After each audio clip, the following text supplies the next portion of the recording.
ఏం జరుగుతుంది ఇవాళ? నిన్న మొన్న మనం ఇవాళ ఉదయం కూడా చూసినాం. సింగిల్ విండో పాలక వర్గాలు రద్దు, ప్రభుత్వమే నామినేట్ చేసుకుంటుంది, మార్కెట్ కమిటీ చైర్మన్లలో ఇంకొన్న వేసినట్టు అనే మాట చూసినాం. మొన్న మొదటి రోజు నాడు సర్పంచ్ ఎన్నికలు అయిపోయినాయి, మనకే బాగా వచ్చింది, వెంటనే ఎంపీటీసీ జెడ్పీటీసీ ఎన్నికలు పెడుతున్నామని చెప్పి లీక్ ఇచ్చారు. తెల్లారి మర్నాడు కూర్చొని లెక్కలు వేసుకుంటే మొదటికే మోసం వచ్చింది. మన వాళ్ళు పోలీసులు అధికారులు అందరు కలిసిపోయినా పీకలేకపోయారు, గులాబీ సైన్యం ముందట నిలబడలేకపోయారు. ఇప్పుడు ఆ ఎన్నికలు పెడితే మన పని అవుతుంది అని చెప్పి పీక్కున్నారు, వెనుకకు పోయింది. ఎంపీటీసీ జెడ్పీటీసీలు పెట్టడానికి భయపడి వెనుక పోయిందన్నా ఇవాళ సింగిల్ విండో రద్దు చేసి ఎన్నికలు పెట్టే దమ్ము లేక పాలక వర్గాల్ని మేమే అపాయింట్ చేసుకుంటామని చెప్పినా దానికి కారణం నిన్న మీరు గ్రామ పంచాయతీలో చేసిన పోరాటమే, గులాబీ సైనికుల యొక్క యుద్ధమే వాడిని ఉత్సహించింది, ప్రభుత్వాన్ని భయపడి వెనుక పోయేటట్టు చేసింది కాంగ్రెస్ పార్టీని. ఏం చేస్తున్నారు? నిన్న ఇవాళ లీక్ ఇచ్చారు. ఇవాళ ఏం లీక్ ఇచ్చారు? టెలిఫోన్ ట్యాపింగ్ కేసులో కేసీఆర్ కు నోటీసు, కేటీఆర్ నోటీసు, హరీష్ రావుకు నోటీసు ఇస్తున్నారు. ఇప్పుడు ఏడట, ఇప్పుడు ఇస్తున్నట్టు ఇలా లీక్ ఇచ్చి అసెంబ్లీ అయిపోగానే ఇస్తాడట. అసెంబ్లీ అయిపోగానే ఇస్తాడట. ఎంతకాలమైంది దీని మీద మాట్లాడబట్టి? వాడు ప్రభుత్వం ఏర్పడ్డ మొదటి రోజు నుంచి దీని గురించి ఏడవని రోజు లేదు. వాడు కరెంటు మీద ఏడ్చిండు, వచ్చిన రిపోర్టును కిందంగా లోపల పెట్టుకున్నాడు, బయట రానికుండా, ఇది చూస్తే నా ఇజ్జత్ పోతుంది అని.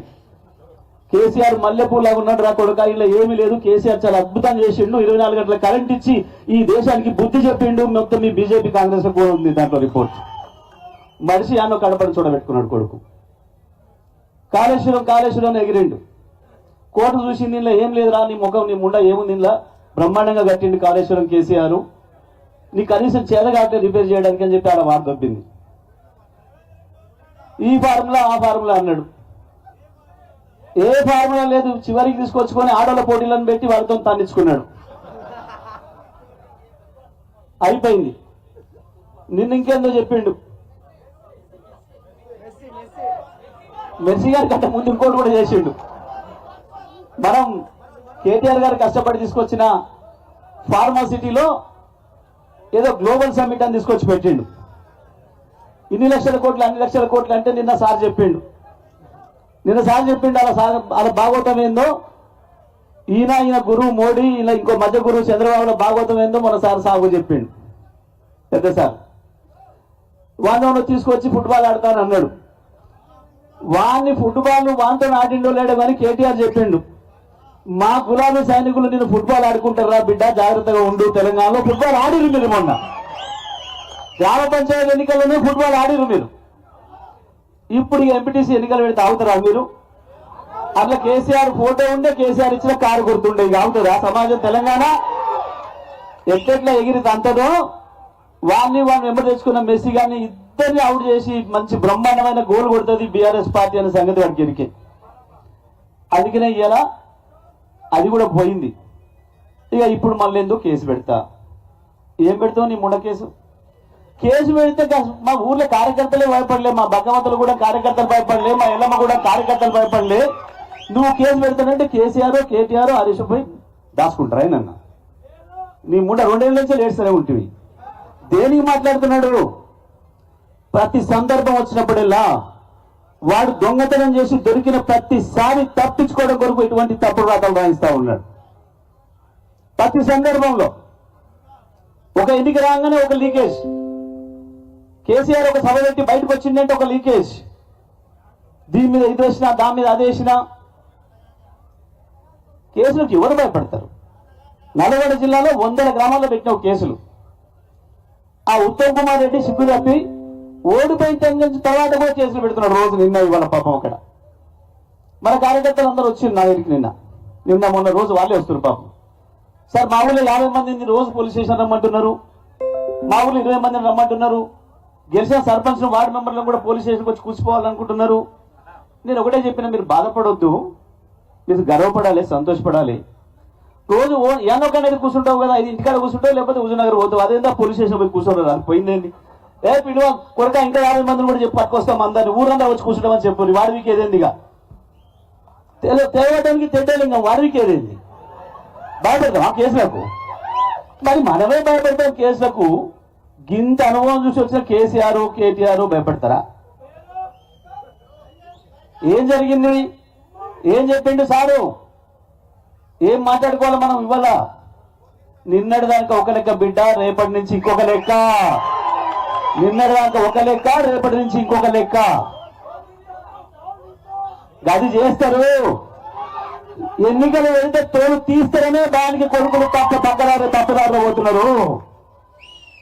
ఎన్నికలు వెళితే తోలు తీస్తారని తెలుసు మీరు, అందుకనే తప్పించుకొని మేము అపాయింట్మెంట్లు చేసుకుంటాం, ఇంకోటి చేసుకుంటాం. నిజమే. దేనికి వచ్చిండు కేసీఆర్? ఏమన్నాడు?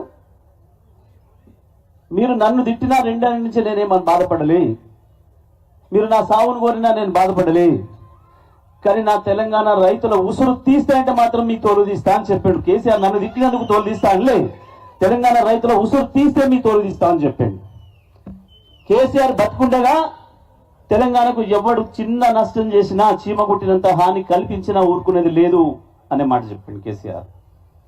అవును, వస్తున్నాడు రేపు బ్రహ్మాండంగా. నల్గొండ జిల్లా నుంచి యుద్ధం ప్రారంభం చేయబోతున్నాం. డిండి పూర్తి చేయాలి, పాలమూరు డిండి పూర్తి చేయాలి. దానికి కేసీఆర్ వస్తాడు. కృష్ణ మీద కూడా నిద్రపోయి అవుతే చంద్రబాబు కృష్ణ నీళ్ళని దోసుకపోతుంటే, నాగార్జున సాగర్ తీసుకుపోయి కేంద్రం చేతిలో పెత్తనం పెట్టుకుంటే మనం మాట్లాడి తీసుకుపోతున్నాడు రా, సోయి లేదు, మీరు లెక్కలు పంచుకునే దగ్గర ఉన్నారు, మీ కమిషన్ల సోయిలో మీరున్నారు, నీళ్ళు పోతున్నాయి, కృష్ణను దోసుకపోతున్నాడు వాడు అని చెప్తే మొట్టమొదటి కుక్కలు వదిలినట్టు వదిలిండు. కేసీఆర్ వచ్చి నల్లగొండలో 1,00,000 మంది సభ పెట్టి గర్జన చేస్తే తెల్లారి ఉచ్చబోసుకొని అసెంబ్లీలో తీర్మానం పెట్టింది ఏకగ్రీవంగా, మేము కృష్ణ నదిని ఇయ్యం, మేము నాగార్జున సాగర్ని ఇయ్యం అని మాట్లాడింది. ఇవాళ కూడా మళ్ళీ బనకచెర్ల విషయంలో అదే చేసిండ్రు. బనకచెర్ల ఎక్కడుందో ముఖ్యమంత్రి తెలియదు, నీళ్ళ మంత్రికి తెలియదు. అది ఏ ఊర్లో ఉంది అని వాడిని అడుగుతున్నాడు అక్కడ కూర్చున్నాను. నీళ్ళ వాటర్ ఆ పాపం మనకేమరికి అయింది. ఇప్పుడు అంత ఆగమనం అయినోడేట, జర పగలు అయినోడేట వదిలేద్దాం అయ్యా, నేను బేచాన్ అయినోడేట ఎందుకో పాపం.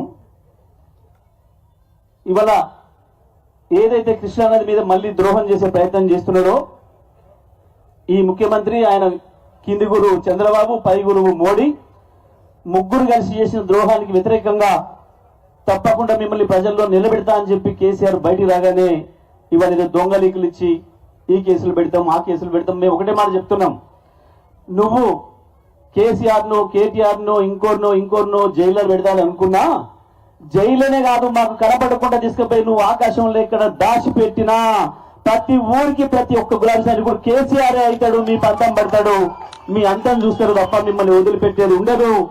కేసులకు భయపడిపోయేటోళ్ళం కాదు, కేసులు అంటేనే ఇష్టం, ఎదుర్కొని వచ్చిన వాళ్ళం ప్రతి ఒక్కరం కూడా ఈ ఊకదప్పుడు ఉపన్యాసాలు, తొండ బెదిరింపులతోని బీఆర్ఎస్ పార్టీ సైనికుల్ని భయపెట్టేయలేరనే విషయాన్ని రుజువు చేసి మొన్న గెలిచిన వాళ్ళకంటే ఓడిపోయిన వాళ్ళకే నేను అభినందనలు ఎక్కువ తెలియజేస్తా ఉన్నా. ఓడిపోయిన వాళ్ళు మళ్ళీ సిద్ధంగా ఉన్నారు, మళ్ళీ ఏ వెనుకలు వస్తే మళ్ళీ మేము దొరుకుదామని చెప్పి సిద్ధంగా ఉన్నందుకు ఓడిపోయిన వాళ్ళందరికీ కూడా 2 సార్లు అభినందనలు చెప్తూ, గెలిచిన మిత్రులందరికీ కూడా అభినందనలు చెప్తా ఉన్నా. మీకు ఇంకోటి కూడా ప్రలోభాలు మొదలైనాయి, మీకు ఏదో ఇది ఇస్తాం అది ఇస్తాం, మీరు రండి అని చెప్పి పిలుస్తున్నారు. పిలిస్తే పోయిన లాగమైపోతారు. మీరు ఎమ్మెల్యే సర్పంచులు పక్కన పెట్టి పోయిన ఎమ్మెల్యేల పని ఏమైంది? వాడు తిని ఎరిగినట్టు తీసి బయట వేసిండు. ఇవాళ వాడు ఏమంటున్నాడు? కాంగ్రెస్ ఏంటోడు కూడా సిగ్గు తప్పి నేను బీఆర్ఎస్లనే ఉన్నా. అరే నిన్ను వదిలేసిన నీకు విడాకులు ఇచ్చిన వెళ్ళిపోరా అంటే వచ్చి ఇంటి ముందర కూర్చోనట్టు నేను నీతోనే సంసారం చేస్తా. సిగ్గుండాలి కదా కొంచెమన్నా. తినేరికి పారేసినట్టు వాళ్ళని ఎమ్మెల్యేనే వారేసిండు. ఎవ్వడు ఒక్క రూపాయి తీసుకురాలి నియోజకవర్గానికి.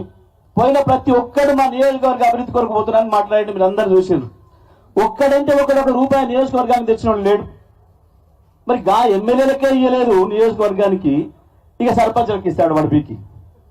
అలా పోతే పోయిన వాళ్ళు ఆగమైపోయాడు తప్ప ఎడు కాకుండా అవుతారు తప్ప, ఇప్పుడు వాళ్ళు అయినట్టు ఆది కాకుండా మొగడు కాకుండా ఏ పార్టీలో ఉన్నా నాకే తెలుస్తలేదని ఒకడు, నేను ఇంకా కేసీఆర్ దగ్గరనే సంసారం చేస్తా అని ఒకడు, ఇటువంటి మాటలు మాట్లాడుతున్నారు. ఆగమైపోయినారు వాళ్ళే, ఎవరు కూడా ఆగమయ్యే పని లేదు. 2 రోజులు ఆగుండ్రి. కాంగ్రెస్ నుంచే తండోపతండాలుగా ఇటువైపు వస్తారు తప్ప ఇటు నుంచి అడిపోయేది ప్రజలు ఎటు మళ్తే వాళ్ళు అటే మళ్తారు. ప్రజలు ఇవాళ కేసీఆర్ వైపే మళ్తున్నారు, కేసీఆర్ వైపే చూస్తున్నారు. కాబట్టి ప్రతి ఒక్కరు కేసీఆర్కే వస్తారు తప్ప మన వైపే వస్తారు తప్ప మీ గులాబీ జెండా అడిగి గుంజుకొని కండవ మెదలేసుకొని వస్తారు వాళ్ళే తప్ప మనకు ఆ కర్మకర లేదు.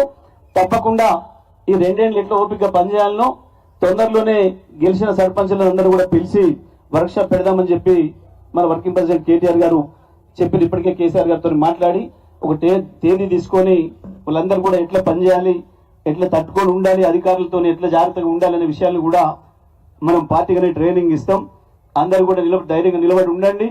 ఓడిపోయిన వాళ్ళని స్ఫూర్తిగా తీసుకొని మీరు కూడా పనిచేయండి.